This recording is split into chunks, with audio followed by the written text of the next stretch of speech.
నమస్కారం. ఈ వీడియో యాక్చువల్గా నేను నిన్న ఇవ్వాలి, బట్ తమిళనాడు యాక్షన్ హడావడి ఇట్లా పడి నేను ఇవ్వలేకపోయాను. నేపాలీ గ్యాంగ్ అండి.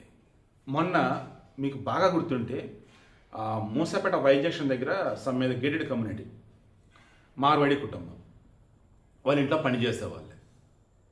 ఇంట్లో నగలు, డబ్బు ఇవన్నీ కనపడ్డాయి. ఆ ఇంటి యజమాని వచ్చేసి సమ్ సేటు షాప్కి వెళ్ళిపోతాడు. ఇంట్లో ఆడ ఒక్కతే ఉండిద్ది. పక్కా స్కెచ్. వాడు ఇక వాళ్ళ ఊరు నుంచి ఇద్దరు ముగ్గురు పిలిపించాడు. ఐ థింక్ ఒక ఇంకో అతను అనమాట. వచ్చారు, ఇంట్లోకి వెళ్ళారు. రెగ్యులర్గానే అనుకుంది ఆమె, ఎప్పుడు వచ్చినా ఇంట్లోకి వచ్చారు అనుకుంది. ఇక వెనక నుంచి కట్లు కట్టేసారు. ఇక ఆ తర్వాత దోచుకోసం మొత్తం దోచుకున్నారు. ఫైనల్లీ చంపేసి వెళ్ళిపోయారు. చనిపోయింది బాబు. ఫోన్ లిఫ్ట్ చేయట్లేదు ఏంటని చెప్పి భయం ఇంటికి వచ్చి చూస్తే చనిపోయింది. సేమ్ ఈరోజు ఏకంగా retired DG, director cadre, IPS officer Vijaya Ranjan Ray, ఆయనకి ఏదో పని నుండి బెంగళూరు ఆడికి వెళ్ళాడంట. ఓకే, ఇంట్లో వాళ్ళ ఆవిడ ఉంది, ఏజ్ అరౌండ్ 55+. ఆమె పేరు తనూజ. వాళ్ళ ఇంట్లో 1 year బ్యాక్ కల్పన అని చెప్పేసి ఒక నేపాలీ పర్సన్ మేడ్గా, అంటే ఇంట్లో మనిషిగా, పని మనిషి అంటారా, మేడ్, డొమెస్టిక్ వర్కర్ కుదిరింది. ఈయన విజయ రంజన్ రేకి ఈ రిటైర్డ్ ఐపీఎస్ ఆఫీసర్ ఒక అమ్మ ఉంది. ఆమె వృద్ధురాలు. ఆమెకు సేవ చేస్తానికి వచ్చింది. ఆమెకు సేవ చేయడం చూసి ఇంట్లో అంత ఇంప్రెస్ అయ్యారు. బట్ ఆమె కొన్ని మంత్స్ బ్యాక్, కొన్ని weeks back, I don't know, ఆమె చనిపోయారు. చనిపోయి కూడా ఈ నేపాలీ కల్పన యొక్క పనితీరు నచ్చి ఆమెను కంటిన్యూ చేయమని చెప్పారు. ఇక అప్పుడు ఇంట్లో చూసింది, డబ్బు ఎక్కడ పెడతారు, నగలు ఎక్కడ పెడతారు, తాళాలు ఎక్కడ మొత్తం చూసింది. ఈయన లేడు, వెళ్ళిపోయాడు. పిల్లలు అబ్రాడ్లో ఎక్కడో ఉన్నారు. ప్రశాసన్ నగర్ అండి, జూబ్లీస్ పక్కనే ఉండిద్ది. అఫ్కోర్స్ పార్ట్ ఆఫ్ ద జూబ్లీస్ అన్నట్టే ఉండిద్ది. ఇటు పక్క జర్నలిస్ట్ కాలనీ, ఇటు పక్క జూబ్లీస్, ఫుల్ రిచ్ అండ్ మొత్తం ఐఎస్లు ఐపీఎస్ నుండి కాలనీ అది ప్రశాసన్ నగర్. ఓకే, మళ్ళీ ఫుల్ సెక్యూరిటీ. మళ్ళీ అలా ఉన్న చోట ఈ కల్పన ఎటువంటి స్కెచ్ చేసిందంటే, వాళ్ళు మొత్తం రెక్కీ చేయమని చెప్పింది 1 రోజుల పాటు. రండి చూడండి చుట్టుపక్కల ఎక్కడ ఎవరు ఎలా ఉన్నారు ఏంటి, ఇంట్లోకి రావాలంటే అలా ఏంటి మొత్తం చెప్పింది. దెన్ ఈ విజయ రంజన్ రే వెళ్ళిపోయినప్పుడు నేను మీకు ఫోన్ చేస్తే అప్పుడు రండి అని చెప్పింది. టైం కూడా చెప్పింది, నైట్. అలా నైట్ వచ్చారు. వెనక గోడ దూకి వచ్చున్నారు.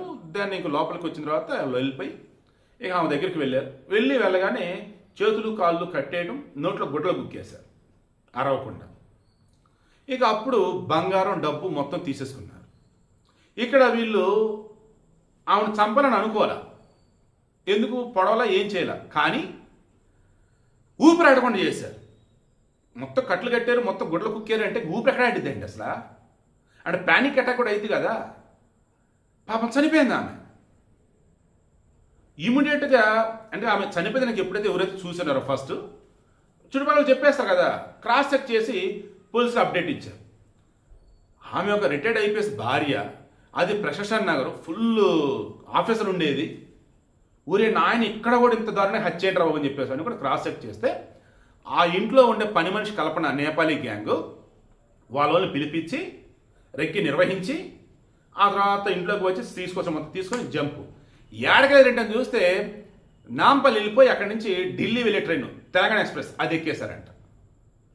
ఇప్పుడు మొత్తం మధ్యలో ఉన్నటువంటి స్టేట్స్ ఏవైతే ఉంటాయో అన్ని చోట్ల, అన్ని రైల్వే స్టేషన్లకి పంపున్నారు వీళ్ళు ఫోటోలు అవన్నీ కూడా.